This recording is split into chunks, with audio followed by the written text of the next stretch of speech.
قارون کو دولت مل گئی، اتنا بڑا خزانہ تھا اس کے پاس کہ قرآن کہتا ہے کہ ایک جماعت مل کے صرف خزانے کی چابیاں اٹھاتی. یعنی یہ معاذ اللہ کوئی گپ نہیں، یہ قرآن مجید نے بیان فرمایا کہ ایک جماعت مل کے صرف خزانے کی. تو حضرت سیدنا موسیٰ علیہ السلام نے کہا زکوٰۃ دو. زکوٰۃ کے معاملے میں لوگ حیل و حجت سے کام لیتے، غریب ہو جاتے. اس کو کہا زکوٰۃ دو تو کہنے لگا آپ کی تو میرے مال پہ نظر ہے. اب نے فرمایا تو بڑا بیوقوف ہے، مال تجھے اللہ نے دیا ہے نا، تو اللہ کے رستے میں دے. یہ کام ذرا مشکل ہے کہ اس کو بار بار کہا تو اس نے نہ بجائے اس کے کہ وہ مال دیتا، اس نے حضرت موسیٰ پہ الزام لگا دیا.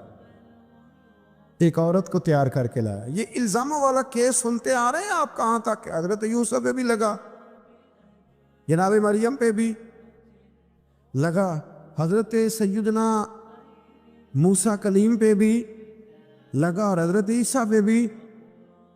سارے ہوئے نا الزامات. آپ کیا بات کرتے ہیں؟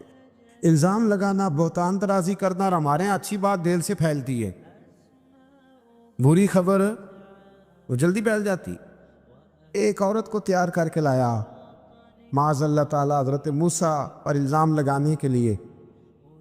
اور جب وہ بی بی آپ کے سامنے لا کے کھڑی کی تو حضرت موسیٰ نے جلال فرمایا تجھے قسم ہے اللہ کی عزت کی، سچ سچ بتا معاملہ کیا ہے.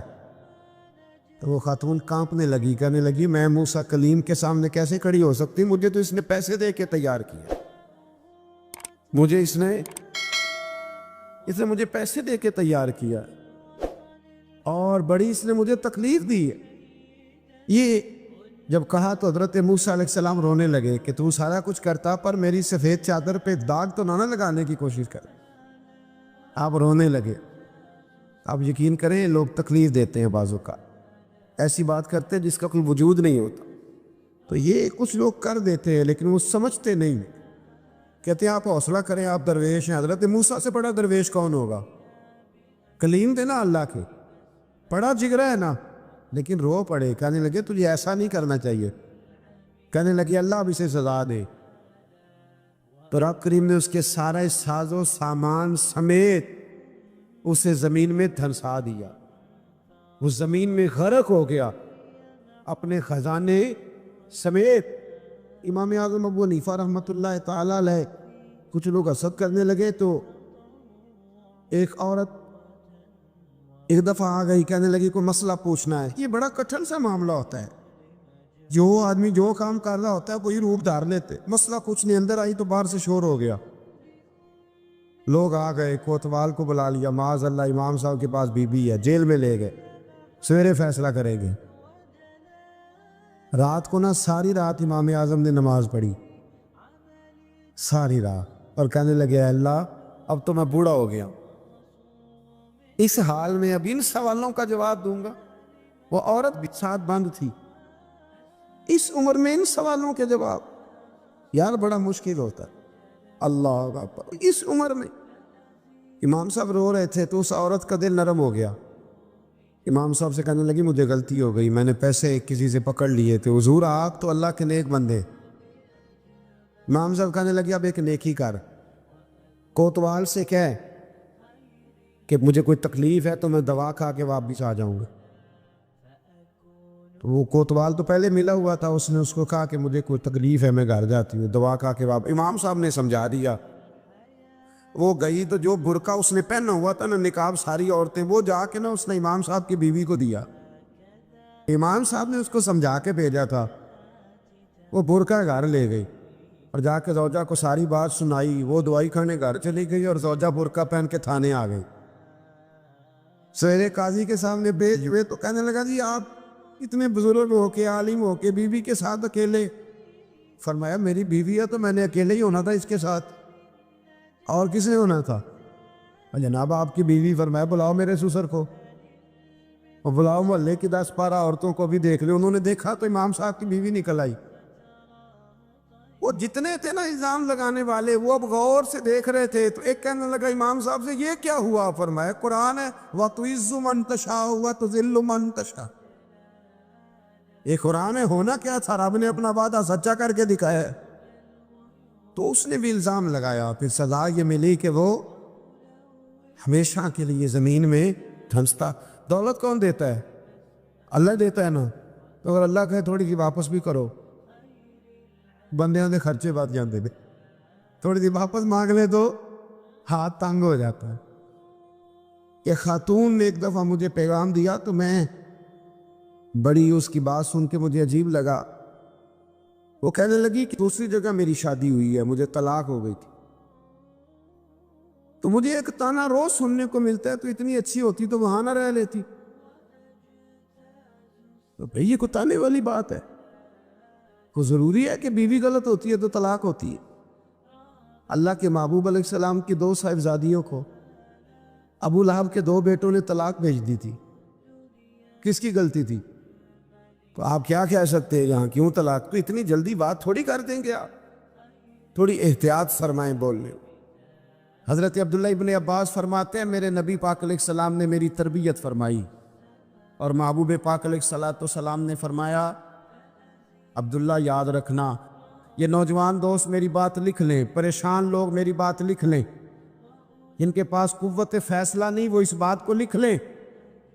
حضرت عبداللہ ابن عباس فرماتے ہیں میرے نبی پاک علیہ السلام نے مجھ سے فرمایا تھا عبداللہ سن، اگر ساری دنیا مل کے تیرا کوئی نفع کرنا چاہے کر نہیں سکتی جب تک میرے رب کی رضا نہ ہو، اور فرمایا ساری دنیا مل کے تیرا کچھ بگاڑنا چاہے تو عبداللہ بگاڑ نہیں سکتی جب تک رب کریم کی حکمت کا تقاضا نہ ہو۔ لوگوں سے ڈرنا، لوگوں کی طرف دیکھنا، ماحول دیکھ کے اپنے راہ کا تعین کرنا، ہر بندے کے خیالات کے مطابق ڈھلنے کی کوشش کرنا، فلانا نہ ناراض ہو جائے، فلانا نہ ناراض ہو جائے، وہ جس نے ہونا ہو جائے، بس رب رسول ناراض نہ ہو۔ اپنی زندگی میں اپنے مالک کو مولا جان کے، بل اللہ مولاکم، اللہ تمہارا مولا ہے، وَهُوَ خَيْرُ النَّاصِرِينَ، وہ بہترین مددگار ہے۔ توجہ جب بھی کریں رب کی جانب کریں، اپنے دل کا قبلہ درست رکھیں، سوچوں کے زاویے سیدھے رکھیں۔ میرے بھائی مالک جب بندوبست کر دے نا، جب مالک بندوبست کر دے پھر ایسا بندوبست کرتا ہے کہ لوگوں کے پاس نا چارہ نہیں رہتا۔ حضرت مریم رضی اللہ تعالی عنہا پاک باز تھی، مسجد میں رہی تھی، پر مالک کی حکمت کے تقاضے بڑے عجیب ہیں نا۔ پھر جناب مریم کو اللہ تعالیٰ نے بغیر شوہر کی اولاد عطا کر دی۔ یہ بات ہی ایسی تھی، کسی نے کہا تھا کہ مخلوق تو فنکار ہے اس درجہ کے پل بھر میں سنگے در کعبہ سے بھی اصنام تراشے، تم کون ہو کیا چیز ہے داغے کبابی، لوگوں نے تو مریم پہ بھی الزام تراشے۔ تو لوگوں نے کہا کدھر سے لے آئی بچہ، تیرا باپ تو ایسا نہیں تھا، کہاں سے لے آئی؟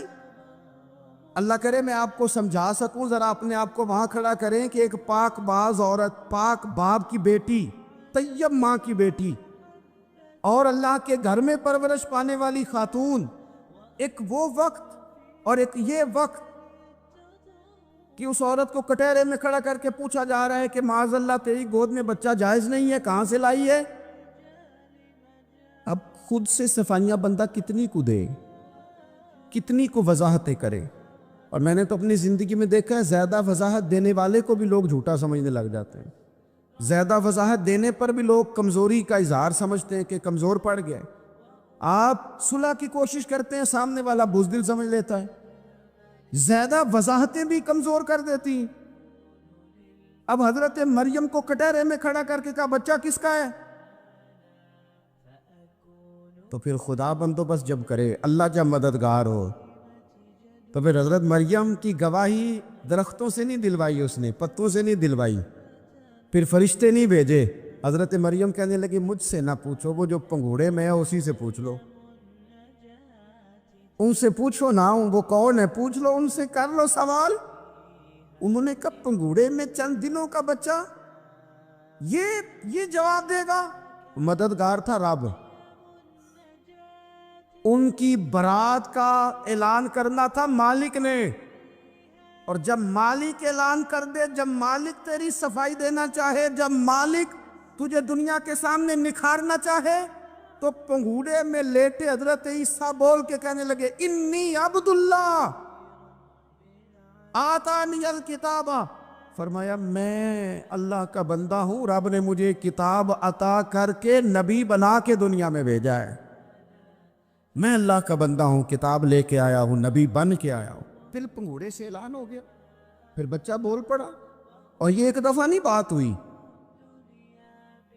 یہ بنی اسرائیل میں ایک جریج نام کے شخص بھی تھے جو نماز پڑھ رہے تھے، بعض نے لکھا ہے نفل نماز تھی، اماں نے پکارا تو آئے نہیں، تو ماں کے منہ سے نکل گیا تو اتنی دیر تک مرے گا نہیں جب تک کسی بے حیا عورت کا منہ نہ دیکھ لے۔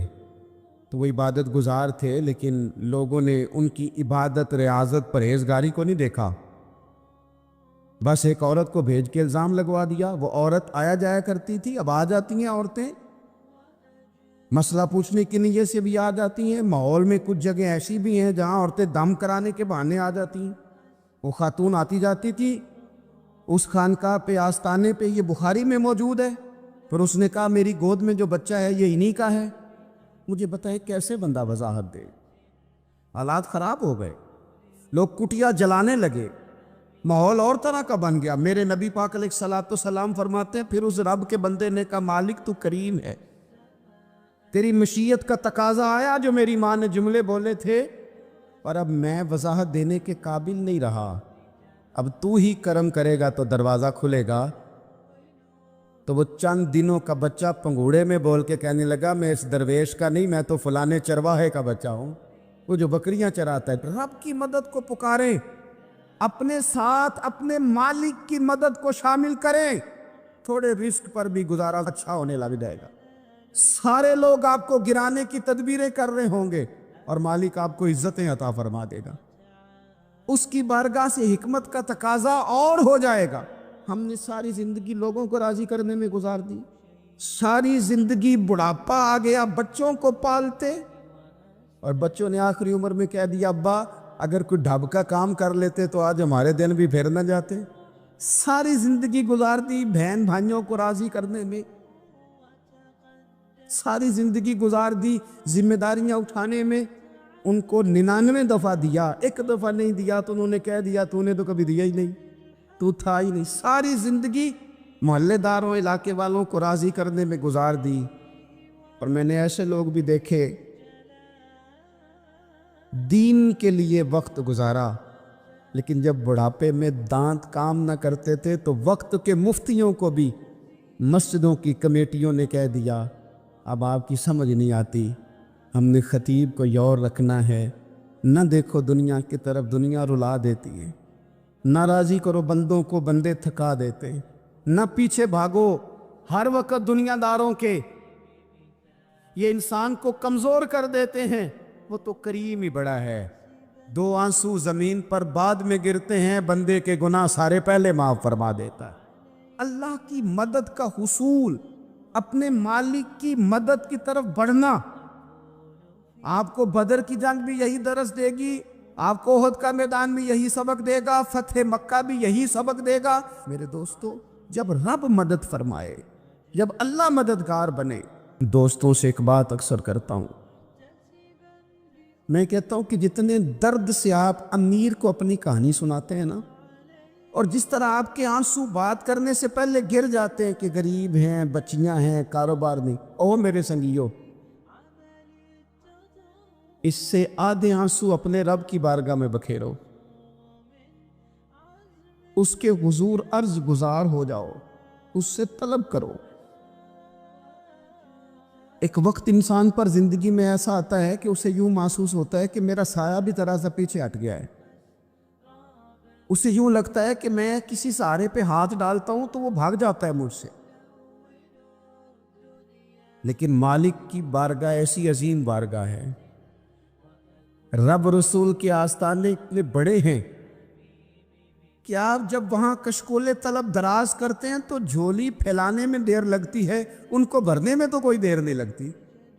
ہم نے اپنا سوچ کا قبلہ ہی دنیا کو بنا لیا ہے، یہ جو اللہ والوں کی مدد ہے یہ تو ہے نہیں، اللہ ہی کی مدد ہے۔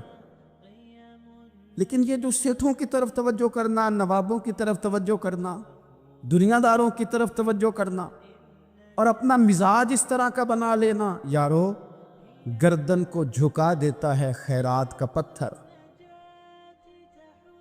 جہاں میں مانگنے والوں کے سر کبھی اونچے نہیں ہوتے۔